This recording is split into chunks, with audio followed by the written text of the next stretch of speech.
Now that pot is legal, what to do with Canadians who have a criminal record for possession? Well, the federal government announced today that those with convictions of simple possession, which is 30 grams, which would fit into a baggie like this, can seek a pardon. That would impact 500,000 Canadians. The government says it's basic fairness. Now that the laws on cannabis have changed, individuals who previously acquired criminal records for simple possession of cannabis should be allowed to shed the burden and the stigma of that record. So today, I am announcing that the Government of Canada intends to present legislation which, when enacted, will allow these individuals to apply for a pardon as long as they have completed their sentence. There will be no further waiting period and no fee.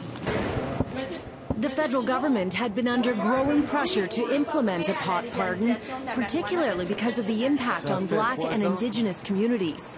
Research suggests they have experienced a disproportionate conviction rate for marijuana possession, even though their use of marijuana is similar to the rest of the population. Before today, simple possession in Canada could lead to a $1,000 fine and 6 months in jail. People with a criminal record were able to apply for a pardon after 5 years at a cost of $630. The feds are now promising to make a pardon faster, easier, and free. But even with a pardon, it doesn't mean a person with a prior conviction will be able to cross the border into the U.S.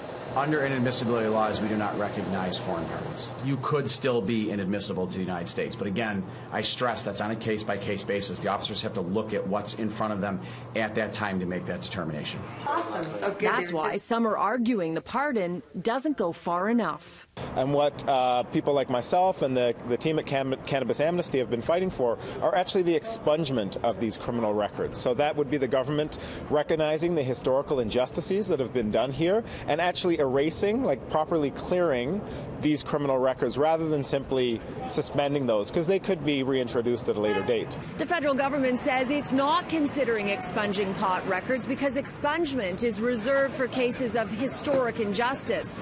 For example, last year, the federal government expunged the records of Canadians who had been convicted of having consensual same-sex relations, which was illegal prior to 1969. In Toronto, Cynthia Mulligan, City News.